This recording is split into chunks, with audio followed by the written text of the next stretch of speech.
afternoon, everybody. I know that you've been having a couple of busy days, learning a lot about career development and career acceleration. And I know that you've also just been listening to one of my collaborators, one of my favorite collaborators in the world, Celeste Siren.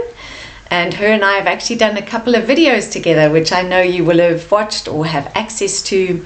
And that's around how to put your CV together, how to brand yourself. So I think when we were talking about what would be a really good flow after thinking about branding, personal, professional branding, everything you've been speaking about with Celeste around your LinkedIn profile, how to make yourself stand out in that way, the kind of obvious next step, if you like, is now I've got an interview. How do I excel and make myself stand out in an interview? Because your CV and your profile are really a ticket to getting that face-to-face engagement with someone. Now, of course, when we say face-to-face these days, we don't literally mean you're going to be sitting down with someone, although if you can do that, that's always wonderful. But these days, it's more than likely to be a virtual interview. And so we're not going to be spending a lot of time today on how to show up virtually, because I think that's something there are a lot of videos around. And I have shared a link with Martina from ScienceBridge. So if you want that video around how to succeed in a virtual interview, and there I'm just talking dress, lighting, angle, eye contact, all of that kind of thing, then please watch that video. There was a very friendly chap from the UK who interviewed me on that, and you can get all of those little tips and tricks there. So today we're more concerned about succeeding in virtual interviews, but from another perspective. So I'm going to move on my slides and just chat as we go along. But you'll see here, if you want to connect with me on LinkedIn, please do. I absolutely love connecting with people who are interested in career development and succeeding in interviews. So you can see my LinkedIn profile just there. And I know that Martina will share that as well. So please do connect on LinkedIn and we can talk some more. Because in this very short lunchtime, we're definitely not going to be able to cover everything there is to know about how to succeed in interviews. So we can do that, and if you want to know a little bit more about out-of-box thinking, then you can go to our website and there you'll be able to see all the bits and pieces of coaching and training that we do. I think our biggest concern is we want to add value. So we want to understand exactly what is important to you so that we can really tailor that. Everything that we offer isn't the same. So, I'd like to start off by asking you to pay attention to what is going on in your belly right now. As you read that question, how do you feel when you hear the words job interview? Now for me, because I've been in the industry of recruitment for over 25 years, I am excited. I love it. I can't wait. I feel like this is my field. I understand it. But if you were to ask me about something scientific, I probably wouldn't feel the same way. So most people who I ask, how do you feel when you hear the words job interview, say, I just feel nervous. I mean, I have people who are really good technically. They are strong. They know their field. But then they get to a job interview and they say, I just freeze up. I don't know what to say. I was actually speaking to some people in a conference in the US last night, of course virtually, on a wonderful platform called AirMeet. And these are people who have a lot of experience. And even those people were saying, if I'm in an interview, I just don't know how to express what I've done so that people understand what I've done. Another concern that people have is, I don't have any experience. How do I talk about my experience in a job interview? Or I'm applying for a role, but I've only worked in a different role.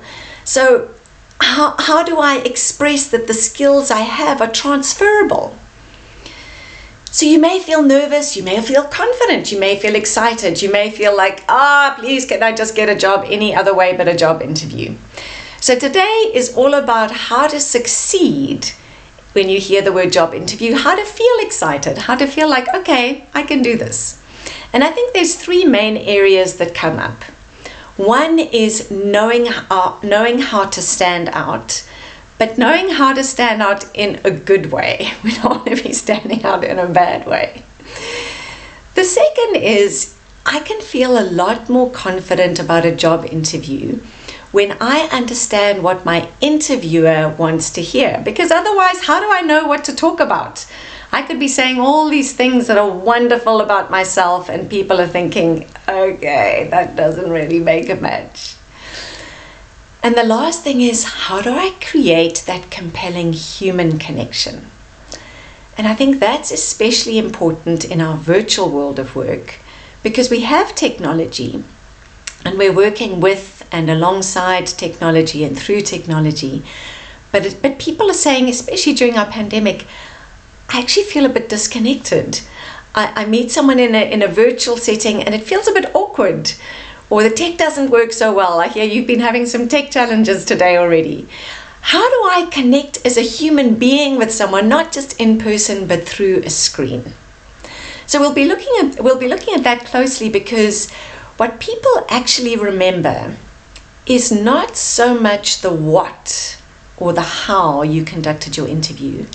It's actually how you made them feel. So a lot of that compelling human connection is all about emotion. We'll have a little time for question and answers, so please send through any questions that you have. I'd love to try and answer those. And we're scheduled to end at 2, but please let that just be until we meet again. Again, there is my LinkedIn profile, so please do connect. Love to be able to help you further with any other specific questions that you have. So let's start off with that. Know how to stand out, and stand out in a good way. You know, I was so interested by this topic. I was coaching somebody 2 weeks ago, and she was referred to me by a recruitment consultant who said, please just help this person prepare for an interview. She's got the interview, her CV is really good. The company is actually really excited about meeting her, but she, as a lot of us, doesn't feel so confident about really selling herself in that interview. So we made an appointment, we met on Teams, and when I saw her on Teams, I thought, I wonder why this person wants coaching. I mean, she's really well set up. Her screen looks great. Her background looks great. You know, we could do a few tweaks to help her come across even better. But I thought, here's somebody who's actually really experienced. She's achieved some great things in her career. Why does she want coaching? This will probably be quite a short session. And then the most interesting thing happened.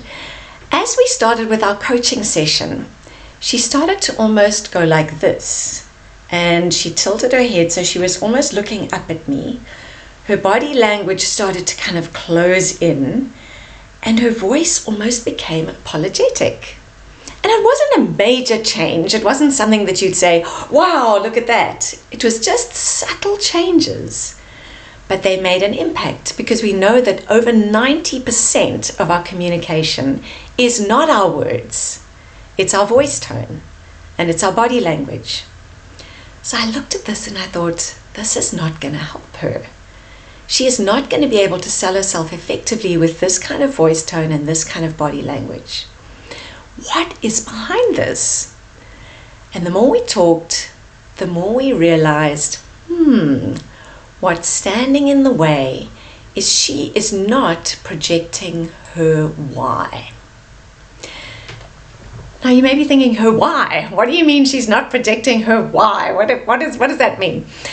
So perhaps some of you are a fan of Simon Sinek and you've seen this video that he put out. If you haven't, there's the link, so please go and watch it. It's just 3 minutes long, and Simon Sinek says, sales is just like dating.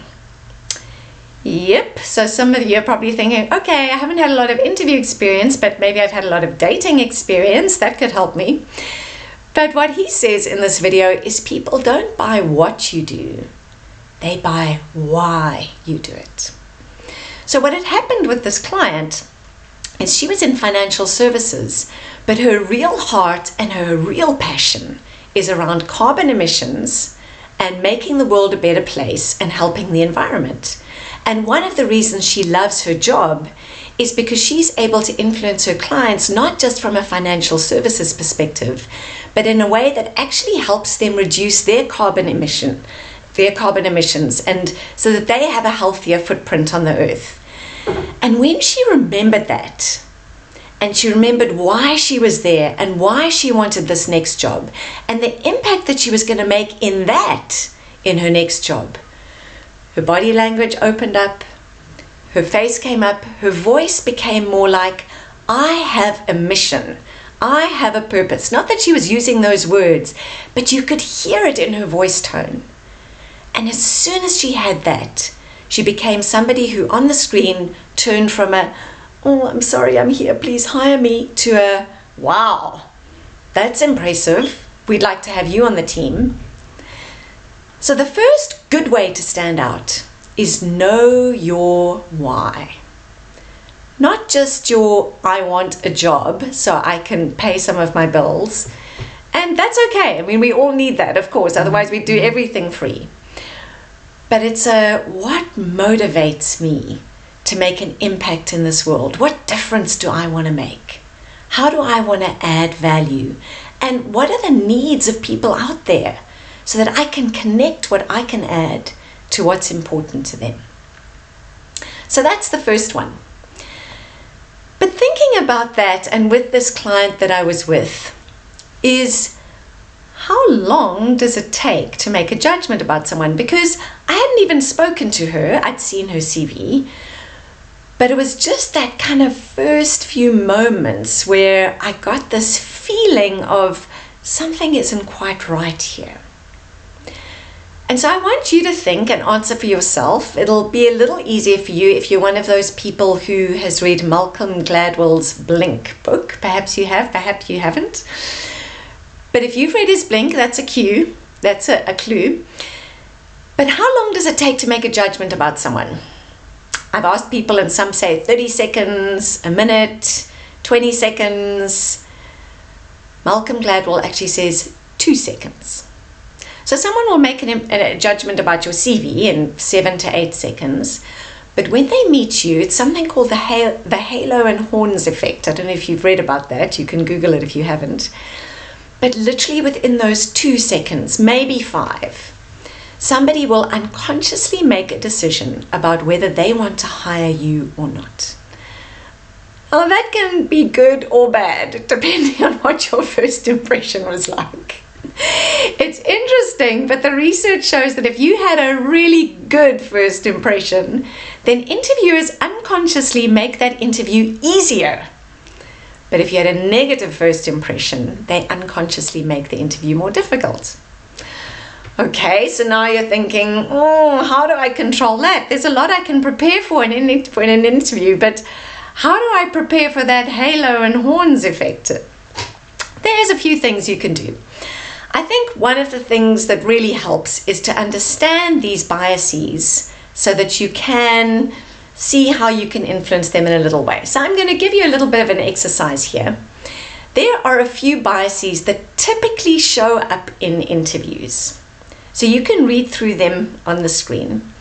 One is, from the moment she walked into the room, I could sense her confidence and energy and knew she would be perfect for this role. These are the types of things that my clients say, because I train people to interview people, not just train people who go for interviews.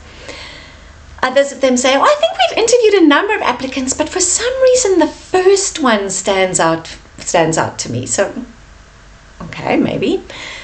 A third one, I think we should make an offer to the graduate. They always work harder and are easier to train.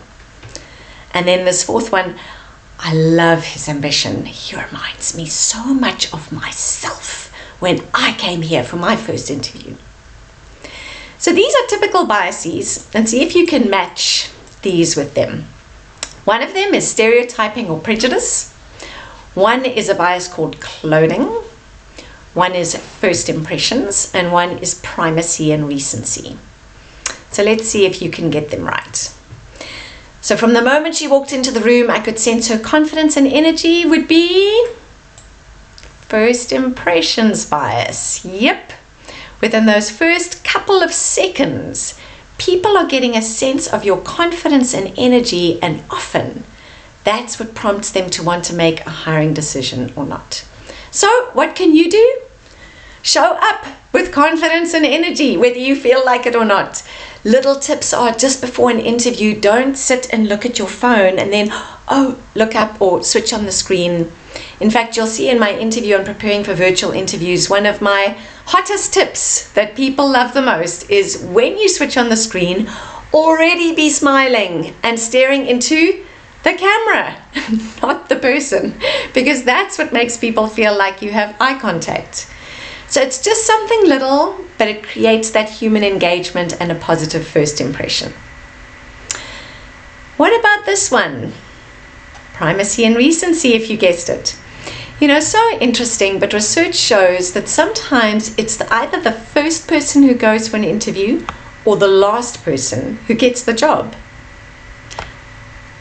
Is it fair? No, but that's just how it is. And when I was in recruitment and first being trained over 25 years ago, they actually trained us as recruitment consultants and said, when you are sending people through to your clients, make sure that if you want your clients to interview and want to hire your candidates, you get them in for the first interview or the last interview. That's what we did. The next one, stereotyping and prejudice.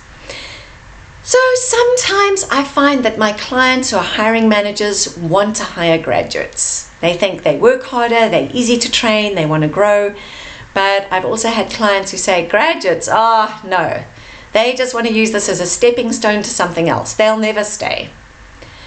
So it might be helpful for you to Google what are the biases around hiring graduates, or even just chat to people, chat to managers, so that as you go in and okay, they're probably going to think I'm someone who's just using this as a stepping stone and I'm not going to stay. That you go in and then somewhere in your interview you can bring up, I'm so excited about this role because it's one I can really see myself growing in. You talk about your career and the way you want to grow in the role, so they get a sense that you're there to stay. You're not just using this as a stepping stone. They may not ask it, but you can throw it in anyway. And the last one, the cloning. It's pretty hard to do. You may have seen that really funny video clip about the guy who he's got all these dreadlocks and he's going for an interview and he thinks, I better neaten up. So he gets rid of his dreads for the interview and he walks in all clean shaven and looking slick. And the guy who's interviewing has got these bushy dreads and he's like, why didn't I just leave my hair the way it was? So today we've got LinkedIn, we've got a number of different social media platforms. We can go and look who is going to be interviewing us. I remember one client when I was in an interview for a training program, she was so impressed because I did that. Obviously I trained this, so I do it myself. I went to LinkedIn, I really studied her profile, and I was really interested in what she'd done for her thesis when she'd done her PhD. And so during the interview, as I was speaking about the environment and culture, then I turned to her and I said, much like your thesis topic for your PhD. And her eyes just went wider and she was like, and then as we walked out, she's like, thank you so much for saying that. My manager doesn't even know what my thesis topic was for my PhD. And I actually want to do more work around that. So maybe it's not the piece that shows what work you have done and how that relates to the role, but it shows that you're diligent, it shows that you research, it shows that you care, and most importantly, it creates that human connection between you and someone else, and they will remember you for that. So there's a couple of biases that you can be aware of, that you can prepare yourself for or not. Not everything is in your control. So let's move on to the pieces where you can prepare yourself a little bit more. Understand what your interviewer wants to hear. I know a lot of my clients say, I'm going for an interview, I don't know what to say and what to leave out. And as we go through interview coaching, some of them will just go, yes, no. And some will talk and talk and talk and talk, and I'll be like, okay, you've got to learn to make your answers a little shorter. people will only tune in to what you say in that first 1 or 2 minutes of an answer. So after that, they pretty much feel a little full. So you've got to be able to think, how can I package what someone wants to hear in that first minute or two if I want to stand out and make a good impression? So how do we do that?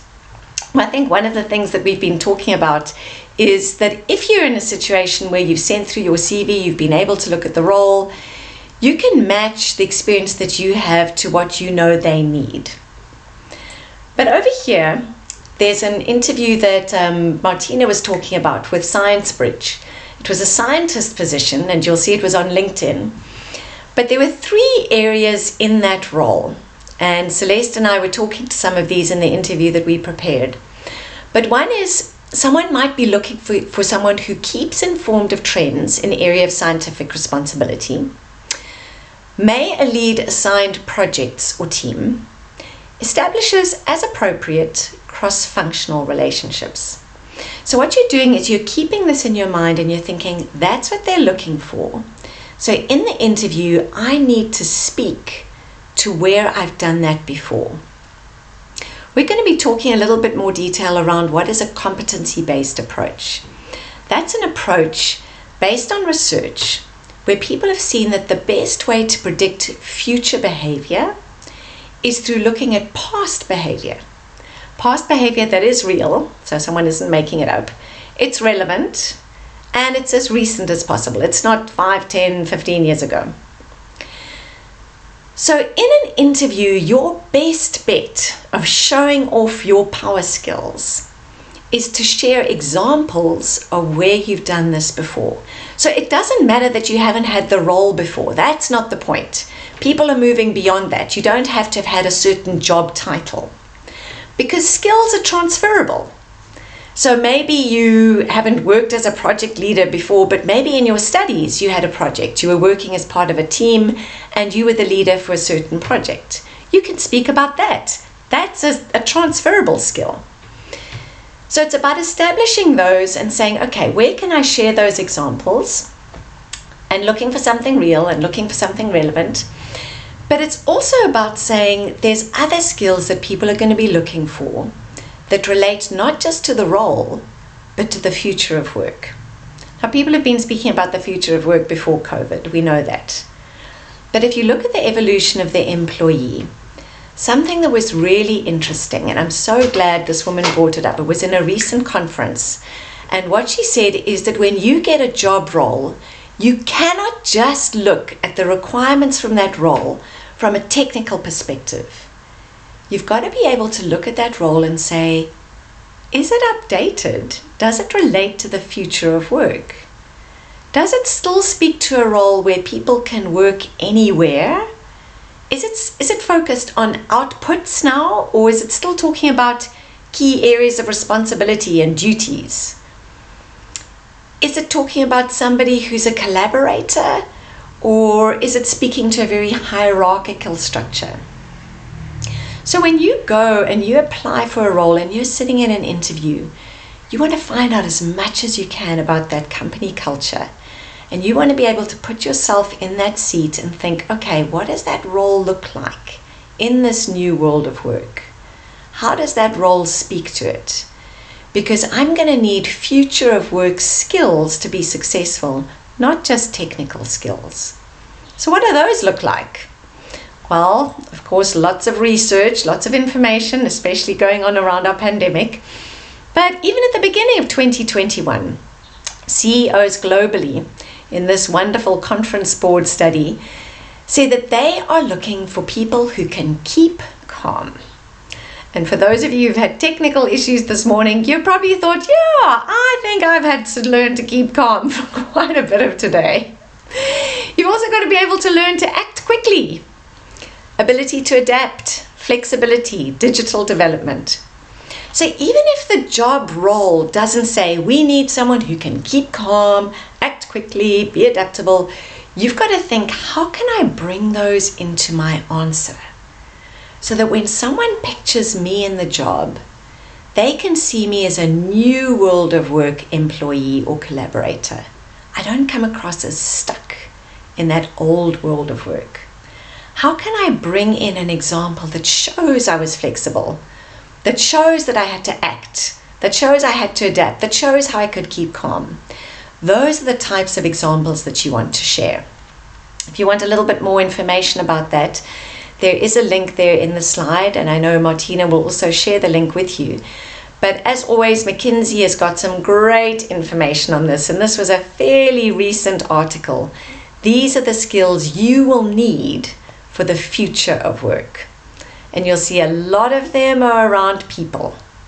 So even in scientific and technical roles, there are a lot of requirements that are around emotional intelligence and not just the technical competencies. And then we're saying, hang on, there's one other element that we may have forgotten about, and that's something around the war for talent. So some of you may have heard about the war for talent before. It's actually a term coined by McKinsey in 2001. First actually came out in 97. But it was when companies realized, you know what, if we're going to thrive in the future, we're going to have the best people. And then the power started to shift. And maybe you've seen this in interviews. It's no longer just about the employer saying, we want you, and the employee or potential employee saying, thanks so much for picking me, I'd love the job. It's sometimes about the employee saying, do I actually want to work for you? I heard of 4 interviews where at the end of the interview, the candidate said to the job panel, thank you so much for the interview. I'll get back to you and let you know if I'm interested or not. Okay, so that's when people started to say the war for talent is over, the candidates have won. And then COVID came along and people said, oh, there's a lot of retrenchments. Have the candidates won, really? But I'm here to say that if you have a scarce skill, and not just a scarce skill, but a scarce attitude towards work, you will be somebody that companies will fight over. And you will be the one sitting and choosing which company you want to work for, instead of them just doing the picking and choosing. We've even seen this escalate through the pandemic. I don't know if you've seen any of the articles. You can join this group of ours, Out of Box Talent Engagement, if you want updated articles on interviews all the time. The link is there, so you can just send a request to join. But I recently posted an article there called The Great Resignation. Maybe some of you have heard about that, but it's in the context of people going back to work. And as I say, in this US conference that I've been part of, there's a lot of talk around this, where people are no longer just motivated by money or perks, but it's about what really gives meaning to life, what is really valuable. And that in an interview, it's so important to bring up those topics. Otherwise, you're not going to be that committed to the role that you apply for, and people are going to sense it. So even my advice in this article was ask the elephant in the room questions directly, but not with judgment, rather with curiosity. So what is your policy around remote work or a hybrid work environment? Find those things out. Because what companies are finding is they are losing their best people because they're not clear about those things and they don't discuss them up front. So make sure you get in there. Talk about some of the uncomfortable stuff. So a little bit more about our how. How are they going to assess whether you are the right fit? Well, let me ask you some of these hows. You may be familiar with a MentiMeter, and so I'm going to let you have a stab at asking a couple of questions that someone might ask you in an interview. Now, I'm not saying these are all competency-based questions, because you might not have very skilled interviewers, luck of the draw. If you don't, they'll be asking you some badly phrased questions, but you'll have to answer them anyway. And if they are skilled interviewers, they'll be asking just the competency-based ones, so it's good to practice both. But one of the things that they may ask is this question: tell me about yourself. So I'm going to give you a chance now to go to Menti. Let me get the screen for you. How to succeed in virtual interviews. So if you can go there and enter the code, go to www.menti.com, enter that code, and then answer the question that you see come up there. Let's see if we get any of that feedback. Tell me about yourself. So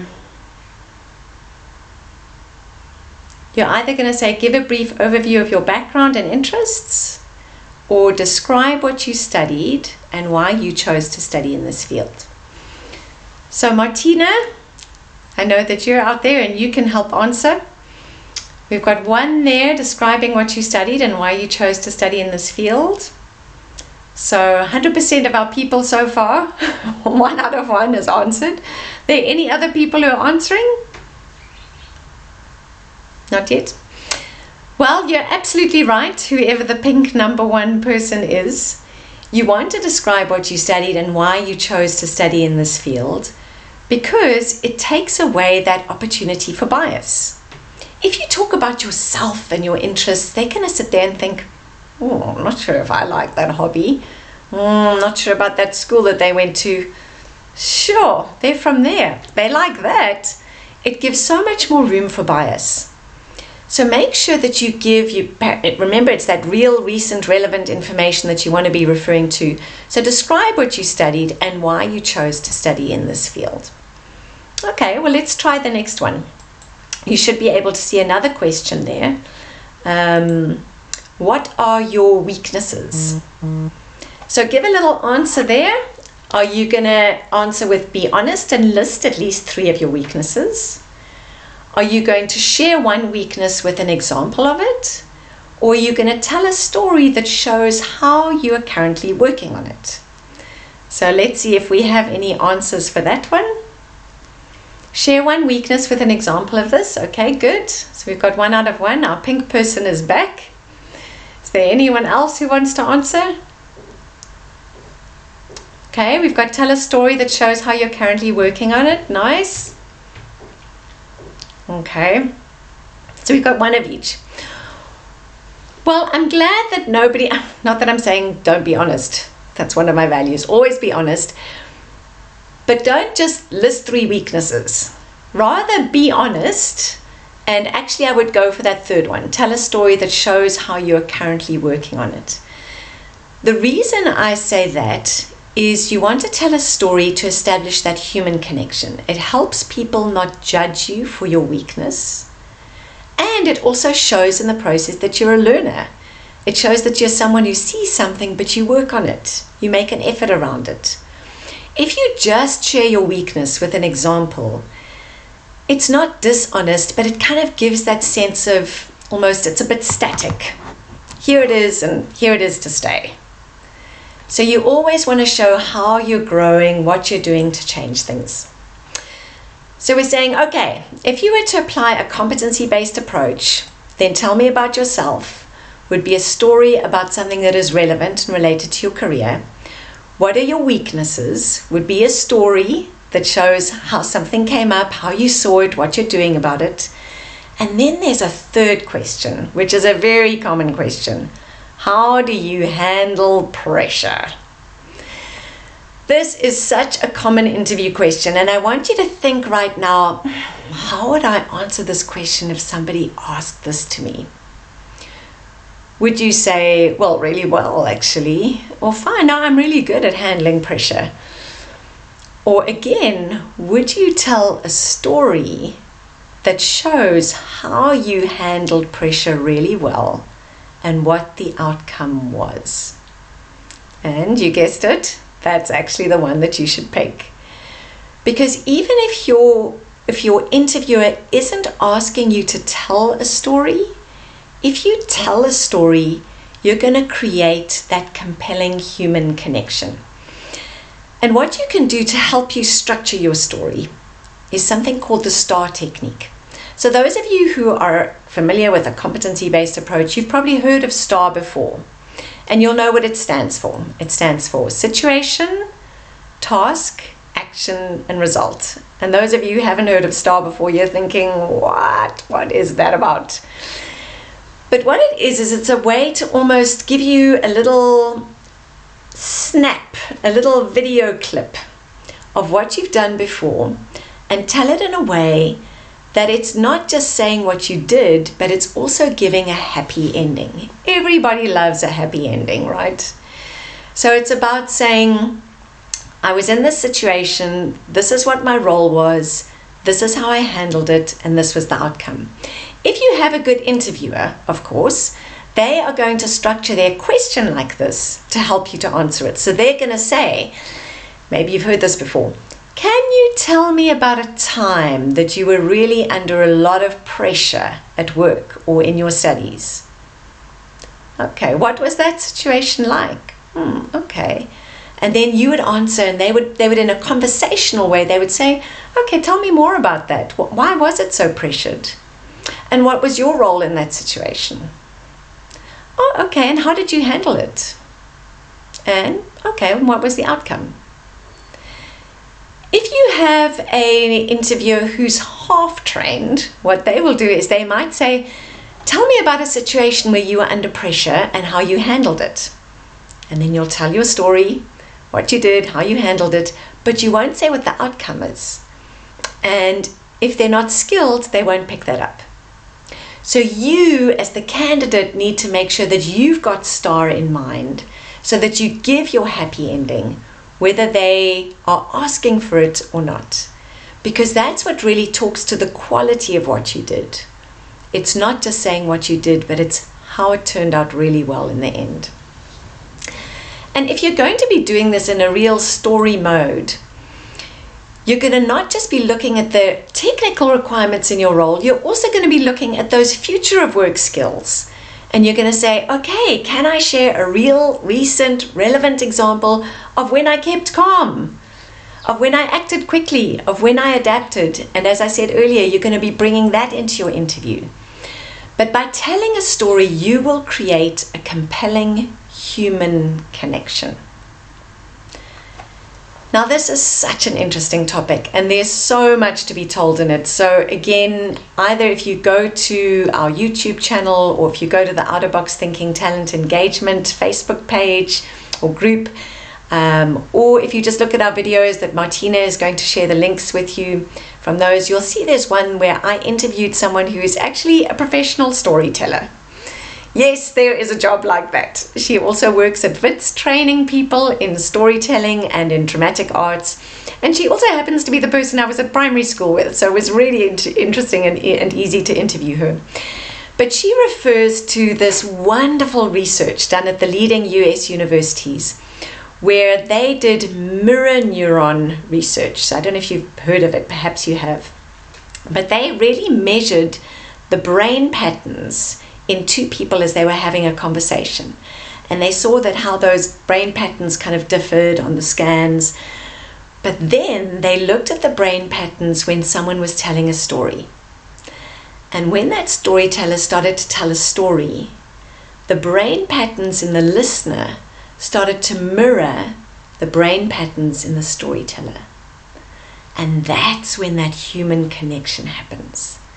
That's when an emotional connection happens.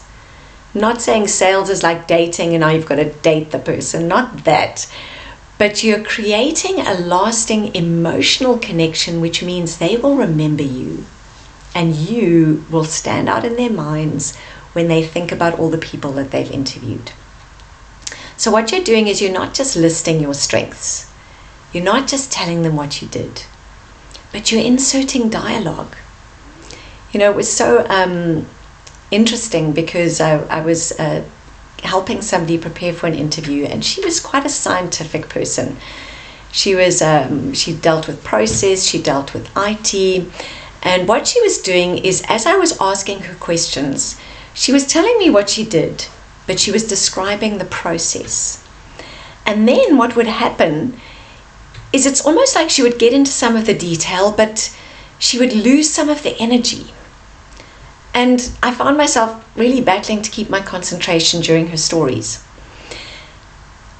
So we got her to retell it, and what she started to do is she started to bring in little pieces of dialogue.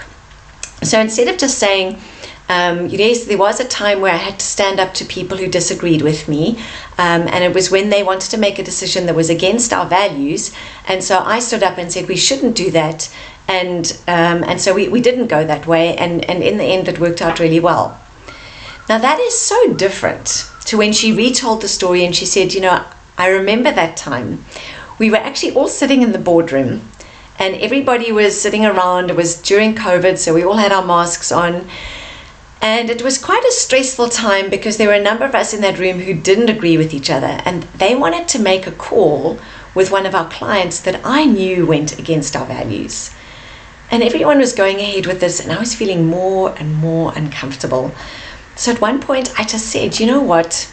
I don't feel comfortable with this. In our values, we say that we will be transparent. But if we say this to our client, that's not transparency. And everyone looked at me, and there was one of those kind of uncomfortable silences. And then people started to say, yeah, no, that's true. That's a good point. And as the conversation went on, we kind of shifted our thinking, and we actually ended up changing what we were going to do. So it was in line with our values. So I felt really happy about that because it was very difficult for me to stand up against other people and, felt that pressure. But in the end, we went ahead and made a decision that really reflected what we believe as an organization. Now, that was far more effective than her just telling a story about a process, 1, 2, 3, and this is how it went. So what I'd like you to do right now as an exercise is just kind of reflect for a moment and think, okay, if someone asked me, how do I handle pressure? Or tell me about a time when you handled pressure, or tell me about the most stressful time so far in your work or in your career or in your studies. Think about a real example. So either kind of jot this down on your phone, or if you've got a paper and pen handy, jot that down. Think about the situation that you're in. How would you describe that? Then think about the role that you played in that situation. What was your job? What was your task? That's your S and your T.